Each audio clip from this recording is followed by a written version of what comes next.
July 4th is over, but the fireworks between Biden and Harris don't seem to be ending. The lead starts right now. The entire CNN exclusive interview with Joe Biden this hour. He's surprised by Senator Kamala Harris's attack and unmoved by progressives like AOC. Plus, Biden says he's ready to spar with the president, calling Trump the school bully he'd smack in the mouth. Plus, President Trump, fresh off his July 4th event, returns fire. Welcome to this special edition of The Lead. I'm Dana Bash in for Jake. We begin with the politics lead. President Trump is now at his New Jersey golf club, but before departing the White House, a venting session on the North Lawn, attacking Democratic frontrunner Joe Biden and insisting a citizenship question will be added to the 2020 census after all. The president says the administration is looking at a number of options to make that happen, including an executive order. CNN's Abby Phillip kicks off now from the White House. President Trump signaling he may use an executive order to force a citizenship question onto the 2020 census. We have 4 or 5 ways we can do it.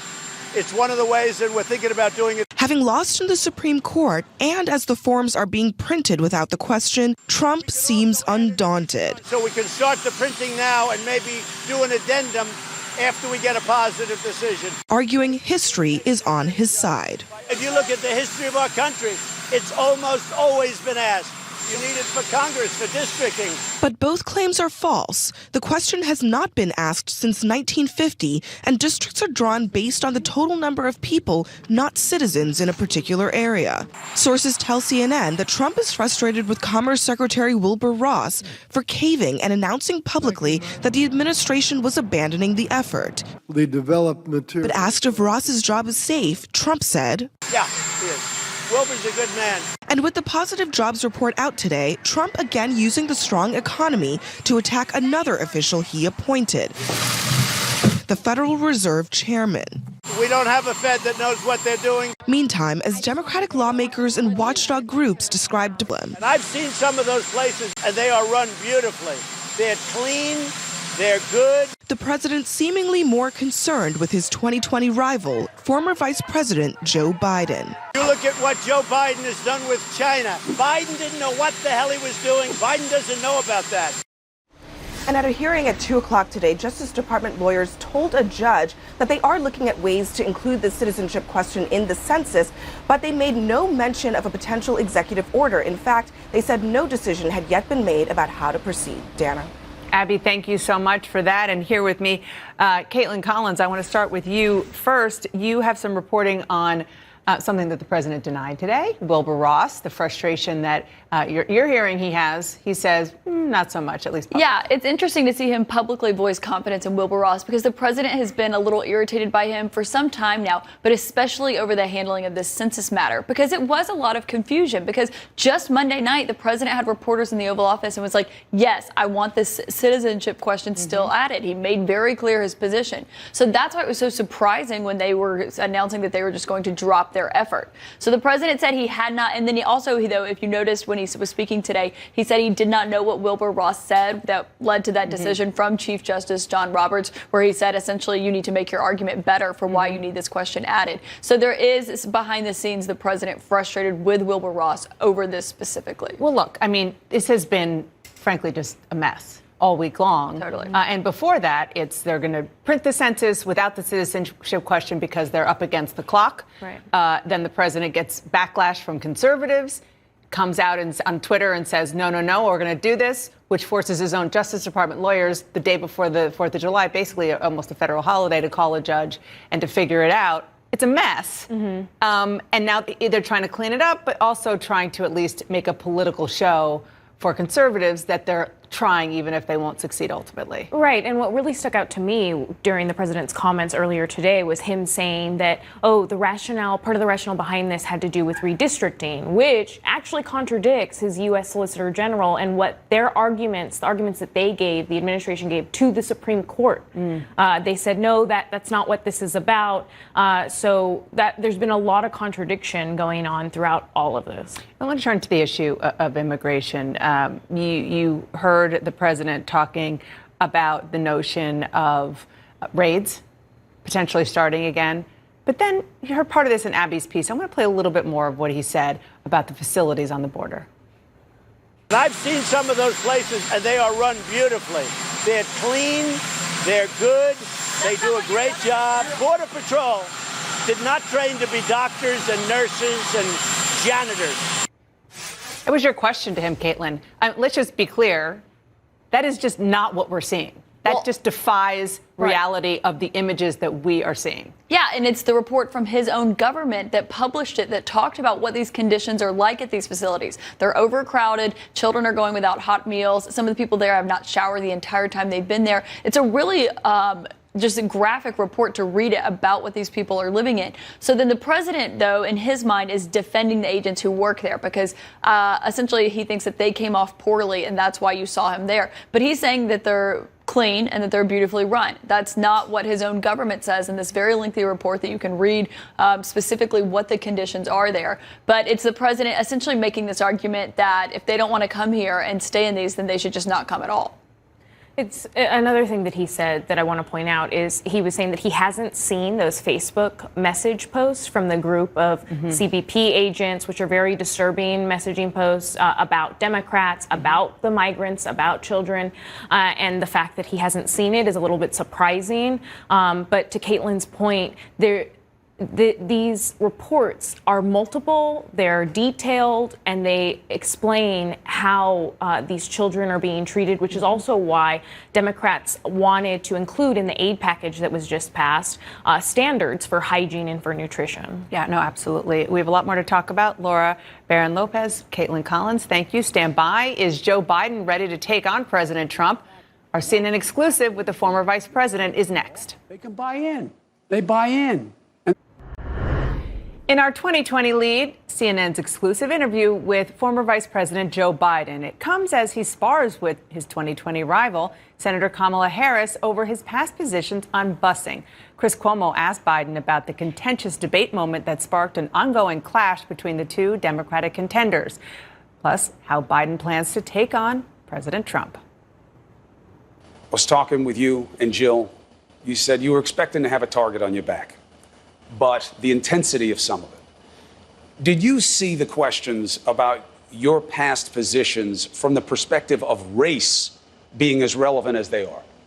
No, and I don't think they're relevant because they're taken out of context. What I didn't see is people who know me. I mean, they know me well. It's not like it's somebody who just came out of the blue, didn't know anything. But it's so easy to go back 30, 40, 50 years and take a context and take it completely out of context. And I mean, you know, I get all this information about other people's past and what they've done and not done. And, you know, I'm just not going to go there. If we keep doing that, I mean, well, we should be debating what we do from here. For example, this whole thing about race and busing. Well, you know, I think if you take a look, our positions aren't any different, as we're finding out.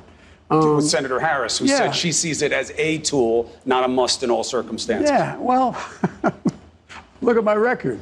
But I don't think busing is about policy, Mr. Vice President. No, it's not. I think it was about principle. When you look back at your record on it, you were not in favor of busing. It was a different time. There were different applications. Why not just own it and by say, the way, here's the thing, I was Chris. against it, but now I've changed. I was in favor of busing that was de jure busing. That is, if a court ruled that there was a law passed or circumstance that a county, a city, a state did that prevented black folks from being somewhere, then that's wrong. You should bus. I even went so far in the middle of that busing controversy was saying I use helicopters if that was necessary to make the point. And we really got in a town meeting that got very hot.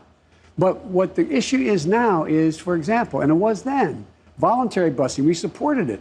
We supported it then. And by the way, Barack and I, as president and vice president, we provided money for voluntary busing if cities want to do it. I'm not questioning any of that. No, I'm no. saying that when you look back in the 70s, you said, I think busing doesn't work. It's an asinine concept. Well, by the way, you tried to pass bills that weren't for it. Busing did not work.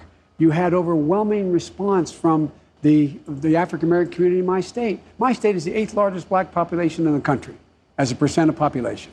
They did not support it. They did not support it. Look, the question is, how do you equalize education in every area? And I put forward the most aggressive plan to do that, and I've been pushing it for a long time. For example, in Title I schools at disadvantage. I propose we go from $15 billion a year to $45 billion a year. We should bring people in, have preschool from 3, 4, 5 years old before kindergarten. We should have, look, every child out there is capable, but they live in circumstances that make it difficult. For the time they get to school, they've heard 3, 4 million fewer words spoken. They're at a disadvantage. I totally accept all of it. That's number one. But number two, the idea right now, 65 out of 100 jobs in a study I did for the president point out you need something beyond a high school degree. It's true. So what are we doing? We're sitting around here as if it's an insoluble problem. I get it on the policy. I never have viewed the busing back and forth in that debate as about policy or application of how to affect civil rights. It's about consistency and proving if you'll be better than what we're dealing with now in the White House, which is people won't tell the truth about things. If busing didn't work, then it made sense that you weren't for it back then. But why say you were for it? Well, why no, not just be straight about it and move on? Because there's three different pieces. I was for voluntary busing.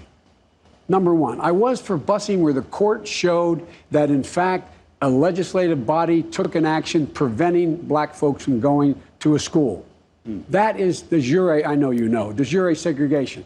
The difficult piece is, this is 50 years ago, people don't understand the context. The third one is, do you have an administration through their non-elected officials, the Department of Housing, decide every school should be equally balanced across the board? That's a different issue. And the way to deal with that problem is what I did from the time I was a kid.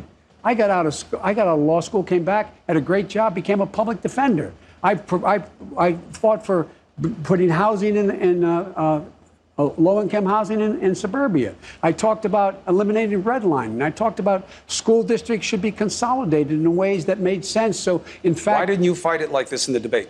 In 30 seconds? Hey, come on, what happens most in a debate, Mr. Vice President? People blow their time cue. You're the only person I've ever seen on a debate stage say, I'm out of time. Well, we never had a place where you have 30 seconds, man. What I didn't want to do is get in that scrum. Do you think the American public looked at that debate, take me out of it, and thought, boy, I really like the way that's being conducted. They're really showing themselves to do really well. Come on, man. But they're going to come after you. Sure, they're going to come after me. Were you prepared for them to come after you? I was prepared for them to come after me, but I wasn't prepared for the person coming at me the way she came out. She knew Bo. She knows me. But here's the deal. What I do know, and it's the good and the bad news, the American people think they know me, and they know me. Since that occurred, I had the most sought-after endorsement for the mayor of Atlanta, a black woman who's a great leader, Mayor Bottoms, endorsement. I've had numerous members of the Black Caucus endorsement. You worried about the poll slippage with African Americans after the debate? No. These folks just came. I'm making the point to you. I don't see it. People know who I am. I don't believe there's anybody out there believes that I have anything other than a keen and consistent interest in making sure every child has. These are all our children. Here's the question. Did you rewatch the debate? No, I didn't. Why not? Well, I didn't have an opportunity to rewatch it. And besides, my measure is how people react outside, getting on a train, getting on a plane, walking through an airport, walking in a parade, just going to the grocery store. I got no sense. I really mean it. No sense. Here's the tough question for Democrats. They need a warrior, okay? Because not to aggrandize, not to lionize, but this president knows how to fight in the ring one-on-one. Kamala Harris is friendly fire. Cory Booker is friendly fire. How can Democrats have confidence that you can take on the biggest and the baddest when you're having trouble sparring in party? I don't think I'm having trouble sparring. It's how you want to spar. Look, I'm the guy at the time everybody talks about things that change. I took on same-sex marriage.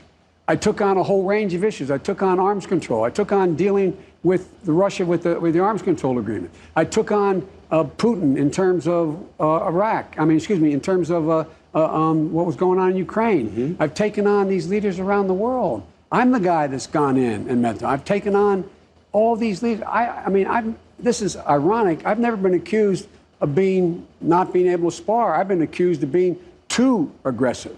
But the game has changed. Well, and you think that what's happening with Harris is anything compared to what would happen with you and this president? No, but everybody knows who this guy is. Come on, man.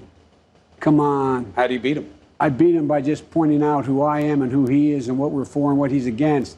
This guy is a divider in chief. This guy is acting with racist policies. This guy is moving to foment hate, to split. That's the only way he can sustain himself. Nothing about him worries you?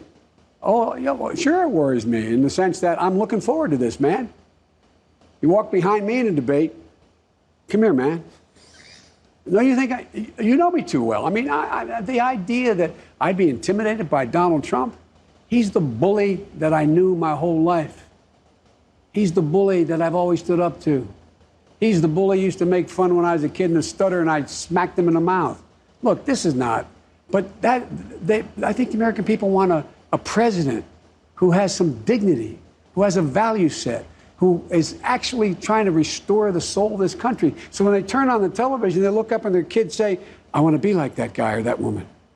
They're domestic agenda items I want to take through. Sure. But you have made a big point of saying the threat here with the current administration is abroad.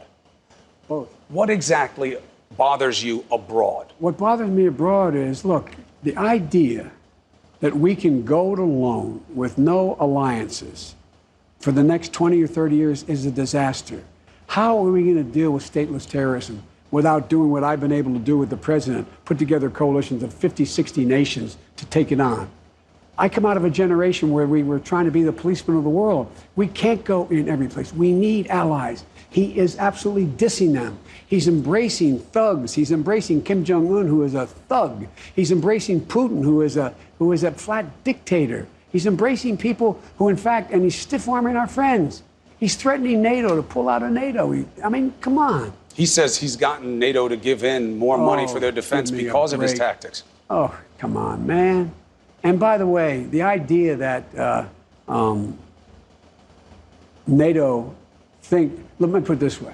If he wins re-election, I promise you there'll be no NATO in 4 years or 5 years. You think there'll be no more NATO if he's re-elected? NATO. Look, I went to the conference that we have. It's called the Verkunda Conference. Used to be the first speech stood up. The chancellor, the former chancellor of Germany, stands up. She says, we have to go it alone. We can't count on the United States. Why did we set up NATO, Chris? So no one nation could abuse the power in the region, in Europe, that would suck us in a way they did in World War I and World War II. It's being crushed. Look at what's happening with Putin. While Putin is trying to undo our elections, he is undoing elections in Europe. Look what's happened in Hungary. Look what's happened in Poland. Look what's happened in Moldova. Look what's happening. You think that would have happened on my watch or Barack's watch? You can't answer that, but I promise you it wouldn't have, and it didn't. So with North Korea, the idea of reaching out, President Obama, Vice President Biden wanted to do more than that. The Republicans used to whack you on the head. You can't be nice to people who are our enemies. Hasn't this president done what you wanted to do by reaching out to Kim? He did the exact opposite. He gave Kim everything that he wanted, legitimacy. He ended our relationship as a practical matter with South Korea and Japan as a united front and let China off the hook. He put us in a position where we say, by the way, I love the man. I know what he's doing. He hadn't done a thing. He hadn't done a thing. Kim Jong-un. And what have we done? We've suspended exercises. Look, I come out of the arms control era. Guess what? There's two ways you do this. You work or you defend. You say, hey, man, don't screw with us. You move, this is what's going to happen. This is going to happen. But in the meantime, what you do is you deal with your allies and also those who aren't with you. Do you think China wants any part of North Korea becoming a nuclear power? So what do you do differently with North Korea and China? With regard to North Korea, with China, I make it clear that we're going to move our defenses up as we did before, and we're going to make sure we have a capacity to deal with the near term. I'm going to let South Korea and Japan know we're there for them. We are their nuclear umbrella. We're there for them. And China understand, if you don't want us in your throat here, if you don't want us in your face, do something. Do you stop the trade battle with China? Do you go back to TPP? By the way, the idea that this trade battle makes any sense, is benefiting anybody, is absolutely ludicrous. And just ask the farmers here or around the world, around the United States, and the manufacturers. It's killing us. What we should do is we deal with China. I had a conversation with Xi Jinping before we left. And he said, well, remember they set up their no-fly zone? And I said, we're not going to pay attention to it. He said, what do you want me to do? Just withdraw it? And I said, no, but just understand, we're just going to fly through. We fly a B-52 through it. We are a Pacific power. We're not going anywhere. Understand, and that's the reason why you have security, is because we've allowed stability in the region. They get it. But what they're doing now is we're not dealing with China's problem for us. China's problem is they're stealing intellectual secrets. Yes. They're cybersecurity. Deal the same way. You say you got to invest here in the United States and you want to be able to invest here, and you say we want to invest in China, but you got to have a 51% owner? No deal, man. Deal for deal. This administration's fighting that same fight, isn't it? But they're not. No, they're fighting in trade. And Trump thinks it's about trade deficits and trade surpluses.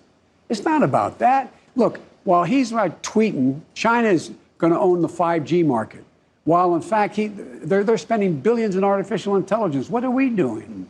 They're doing a whole lot of things that make no sense for us to stand still. What would you do differently with North Korea? Would you slam the door on them again? Yeah, I'd make it real clear. Look, you want to talk. You want to deal with us. You want sanctions lifted. Show me something ahead of time. They haven't tested a big bad missile. And the reason why they haven't tested is they have it all done. They're sitting there with missiles that have capacity and nuclear capacity right now. So they're not giving up anything. Up next, Joe Biden on Congresswoman Alexandria Ocasio-Cortez and the future of the Democratic Party. We're back with a special edition of The Lead and more of CNN's exclusive interview with the former Vice President, Joe Biden.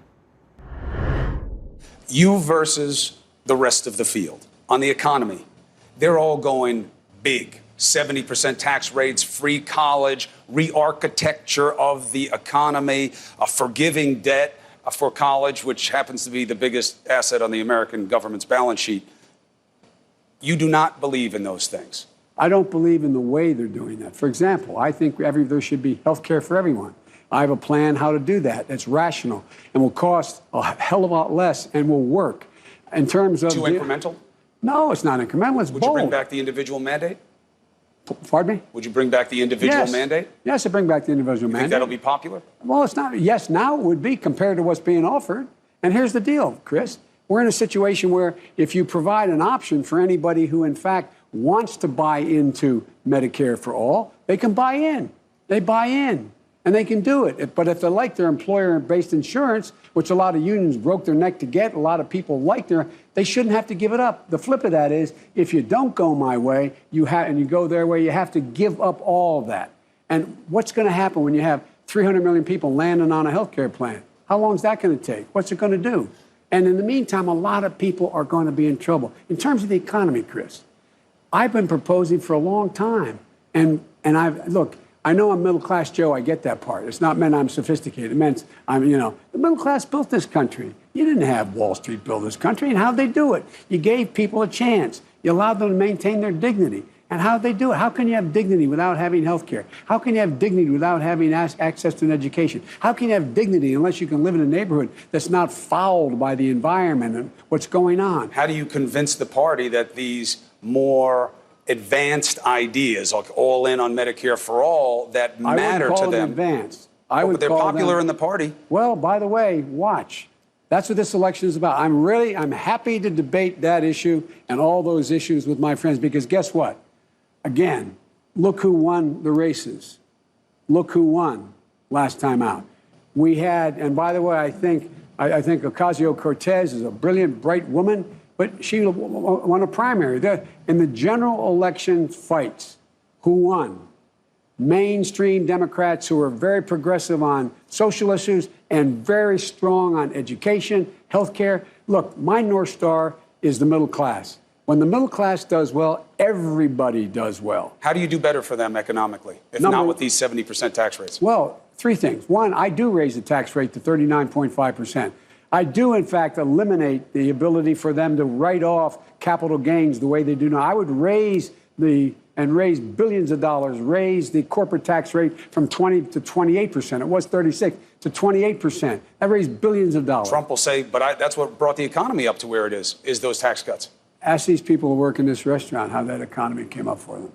Ask them how good they feel about it. Ask them how the stock market has really helped them. Ask how driving us $2 trillion greater in debt has done anything for them. On health care, do you believe that undocumented people should have health care in this country? I think undocumented people need to have a means by which they can be covered when they're sick. And so the idea is that's what I think we should be doing by building more clinics around the country, not just for undocumented, for other people. When they're ill, when they're sick, people need, this is just common decency. You're not going to let somebody. Some popular.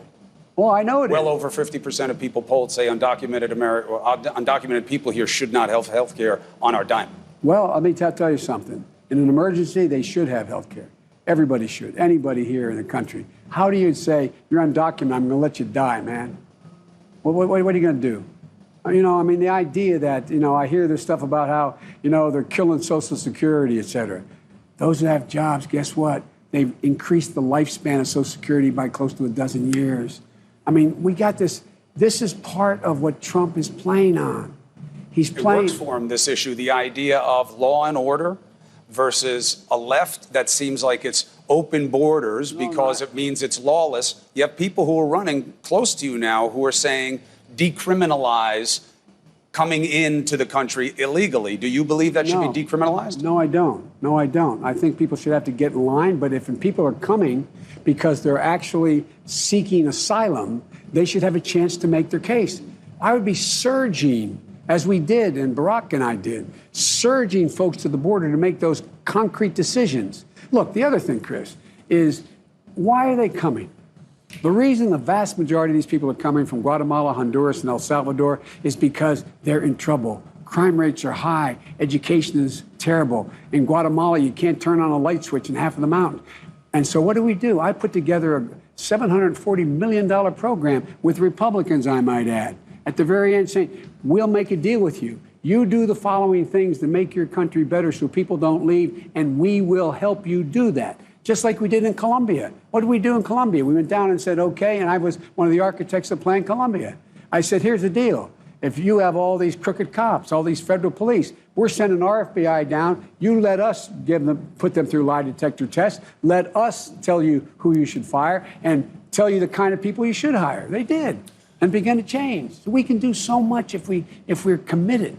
What do you say to the people in party right now when polled who say, yeah, I like Joe Biden, but I think that his ideas are the old ideas. The new ideas, I see a Warren, I see a Sanders, I see a Harris. You poll lower than them. You poll lower than them on ideas for the future. What do you say to them? I say to them, take a look at my ideas.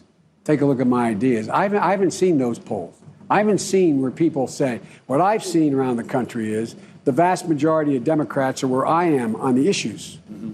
We've got to be aggressive. And they're big ideas. The big idea on education, on health care, on dealing with the environment. I mean, it's just, I love how, you know, all of a sudden, I wish I had been labeled as moderate when I was running in Delaware back in the days when it was. 80% of your party says it's center left. No, I am center left. Farther left is getting more attention. It's getting amplified. It is. Look. It's a disconnect. Look, it's center left. That's where I am. Where it's not is way left. Now look, but that's what we can find out. That's what this debate is about. Do you think you need, if you win the nomination, to have a female VP? I think it'd be great to have a female VP. And if I don't win, it'd be great to have a female president. But the question is, whose issues are best prepared in their wheelhouse? They've demonstrated they know how to deal with them. Would you consider not having a woman as VP? Look, here's the first thing about being a VP I've learned. And that is that in today's environment, there's so much a president has on his or her plate. They need someone they completely trust, that they're simpatico with, have the same approach, political approach, and you can delegate significant authority. The president, when he delegated authority to me from the moonshot to Ukraine, he gave me the authority to make decisions. Because I knew where he was. He knew that I knew something about it, and he knew we were simpatico. And so that's what I'm looking for. Do you think a Democrat ticket can win without a woman in one of the two slots? Yeah, well, the answer is yes, but I think it helps having a woman on the ticket. And there's a lot of really qualified women out there. Is Kamala Harris, assuming she doesn't win outright, is she still somebody you would consider as a running mate? Look, one of the things I'm not going to get into because it got used before is when I was asked, I don't even have the nomination, and I'm presuming who I might pick as the vice president. That's easily flipped on me and saying, well, Biden's being arrogant. Biden thinks I'll have him as my vice president. So I'm not going to comment on any individual. A woman came up to me, I guess it was, I don't know, a month ago, I guess I was in New Hampshire, said, all right, I'm almost done. Why shouldn't I vote for a woman? And I said, you should. If you think that person is most qualified at the moment, right now, to deal with our problem, vote. I'm not suggesting you shouldn't vote for women. Look, I have spent my career from writing the Violence Against Women Act before that to say my daughters and granddaughters can do anything, and I mean anything, anything that a man can do, anything. And so I don't have a doubt in my mind. And if I started naming some of the people around the country, women who are not running for president as well, who are fully qualified to be vice president, again, he's awful presumptuous, man, and he's awful presumptuous. So there's a lot of really qualified women out there. In terms of, last question, in terms of what we haven't seen from Joe Biden yet. Can you clear that back window, please? I remember hey, Jill, last question, I promise. Okay. Okay, well, we'll be there. Last question, I promise.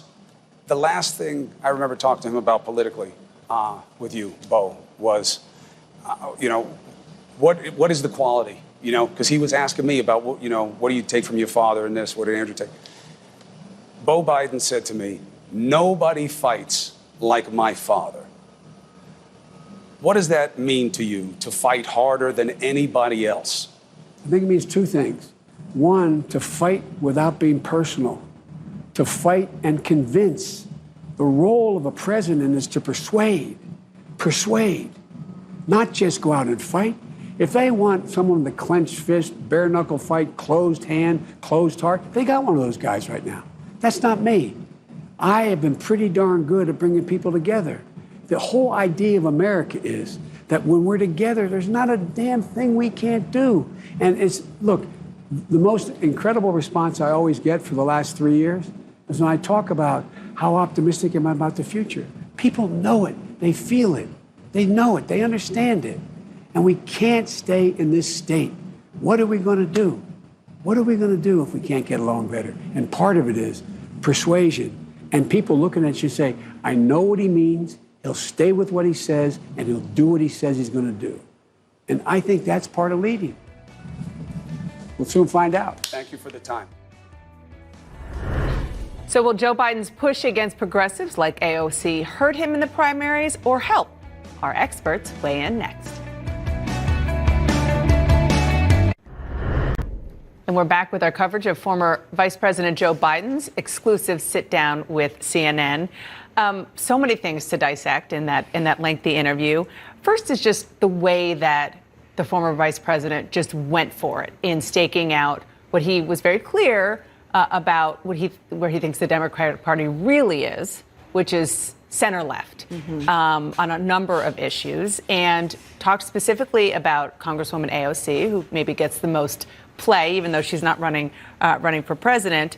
And the man who is running for president, Bernie Sanders, took the bait. He jumped on it because he wanted to be associated with this. He sent out a tweet today saying the following: I'm proud to be working with AOC and so many other Democrats to pass Medicare for all, debt-free college, and a Green New Deal. This is the agenda America needs, and that will energize voters to defeat Donald Trump. So the split was already there, but it's becoming more clear. Yeah.